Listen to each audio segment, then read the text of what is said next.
Assalamualaikum warahmatullahi wabarakatuh. Perkenalkan, nama saya Arif Budi Purnomo, mahasiswa PPG Prajabatan Universitas Muhammadiyah Surakarta. Di sini akan menjelaskan mengenai pemaparan ujian akhir semester pada mata kuliah pemahaman peserta didik dan pembelajarannya dengan dosen pengampu yaitu Bapak Arif Cahyo Utomo, Magister Pendidikan. Pada video kali ini yaitu akan menjelaskan mengenai modul ajar yang memuat pertama teori belajar, selanjutnya teori perkembangan sosial, pembelajaran berdiferensiasi, konsep asesmen atau penilaian, selanjutnya yaitu konsep pengukuran yang akan diterapkan. Yang pertama yaitu mengenai asesmen diagnostik. Asesmen diagnostik sendiri yaitu pada awal pembelajaran, guru melakukan asesmen diagnostik untuk mengetahui profiling dari peserta didik itu sendiri. Yang pertama yaitu identitas modul. Pada kali ini saya menggunakan yaitu kelas 4 sebagai acuan pembuatan modul. Adapun isi modul yang pertama yaitu penyusun saya sendiri, Arif Budi Purnomo, instansi yaitu di SDN Bucangan 4, mata pelajaran yaitu pendidikan Pancasila dan kewarganegaraan, fase atau kelas yaitu fase B kelas 4, bab atau tema, bab 3, tema membangun jati diri dalam kebinekaan, materi pembelajaran kerjasama dalam keberagaman, untuk alokasi waktu sendiri yaitu 1 kali pertemuan 2 kali 35 menit.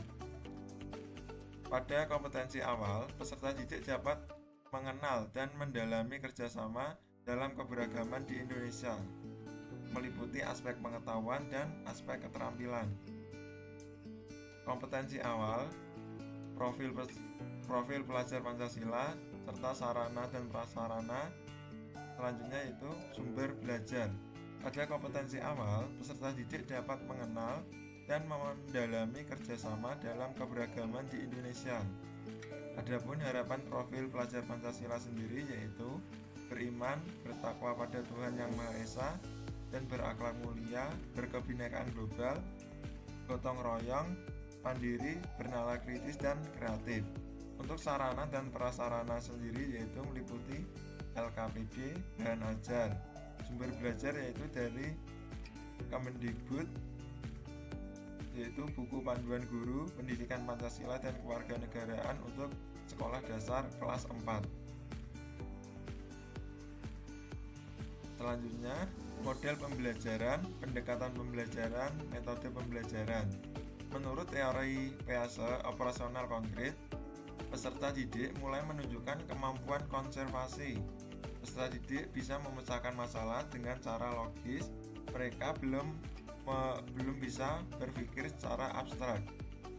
Adapun model pembelajaran yang saya gunakan pada kali ini yaitu model pembelajaran STAT, Student Team Assessment Division. Fase pertama yaitu menyampaikan tujuan, fase kedua menyajikan informasi, fase ketiga mengorganisir peserta didik ke dalam kelompok belajar, fase keempat yaitu membimbing kelompok belajar, fase kelima yaitu evaluasi, serta fase keenam memberikan penghargaan. Adapun pendekatan yang digunakan yaitu pendekatan saintifik, metode pembelajaran melalui diskusi kelompok, tanya jawab, penugasan, serta ceramah. Tujuan pembelajaran yaitu memuat komponen ABCD yaitu Audience, Behavioral Condition, dan Degree. Contoh yang pertama yaitu dengan membaca teks bacaan, peserta didik dapat menentukan sikap kerjasama dalam keberagaman di sekolah dengan tepat. Yang kedua yaitu dengan membaca teks bacaan, peserta didik dapat menentukan sikap kerjasama dalam keberagaman di masyarakat dengan tepat. Yang ketiga yaitu dengan melihat gambar kerjasama, peserta didik dapat menentukan kerjasama di lingkungan sekolah dengan tepat. Selanjutnya yaitu mengenai pemahaman bermakna. Adapun pemahaman bermakna yaitu meliputi peserta didik untuk mendalami materi tentang kerjasama dalam keberagaman. Adapun pertanyaan pemantiknya, yang pertama yaitu apa saja manfaat kerjasama. Selanjutnya yang kedua yaitu bagaimana sikap kerjasama di lingkungan sekolah.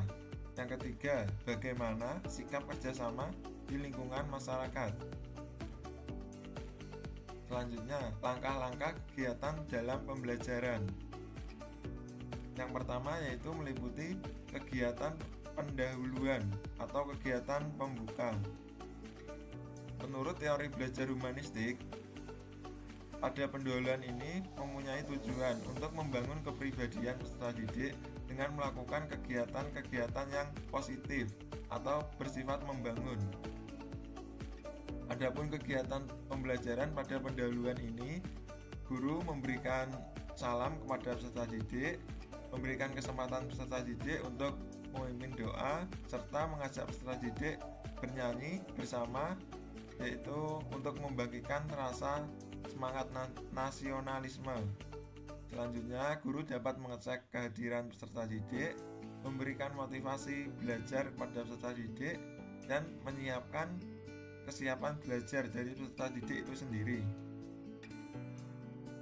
Selanjutnya yaitu kegiatan inti.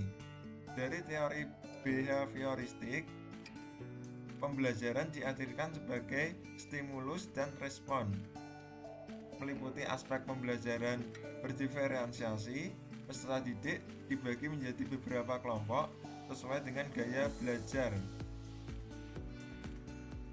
Pada kegiatan inti sendiri yaitu mengenai diferensiasi konten dan produk, yaitu guru menunjukkan gambar dan video serta memberi penjelasan sesuai materi pembelajaran yang berkaitan dengan kerjasama dalam keberagaman di Indonesia.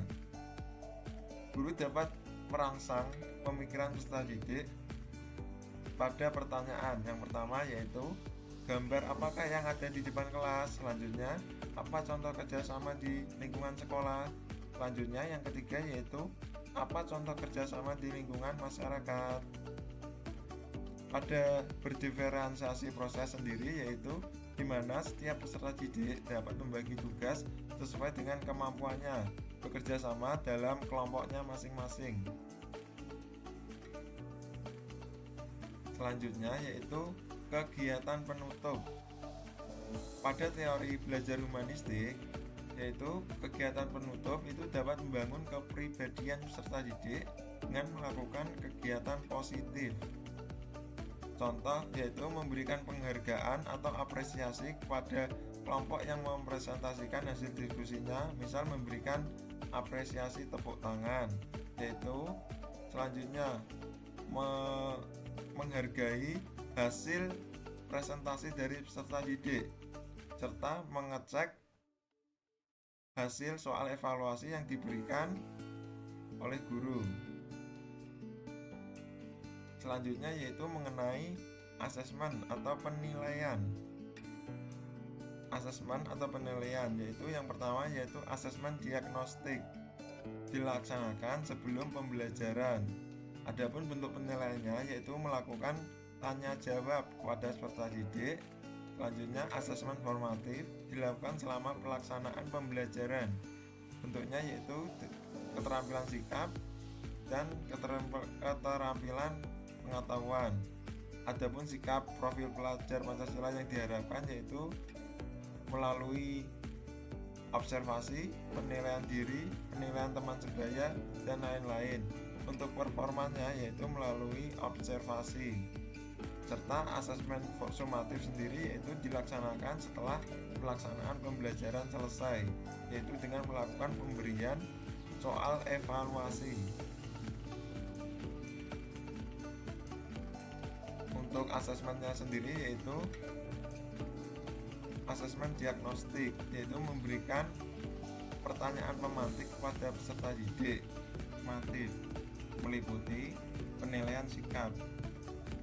Kriteria yang pertama yaitu penerapan nilai-nilai Pancasila.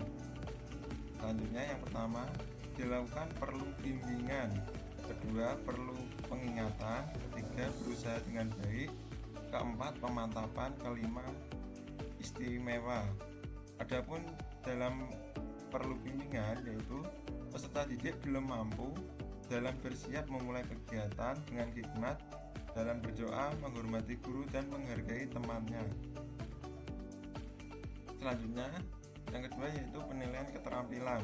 Adapun indikator penilaiannya yaitu melalui LKPD 1, yaitu dengan kerjasama di lingkungan sekolah. Untuk LKPD 2 yaitu kerjasama di lingkungan masyarakat. Selanjutnya yaitu untuk asesmen sumatifnya, yaitu diberikan soal evaluasi kepada peserta didik dilaksanakan setelah akhir proses pembelajaran.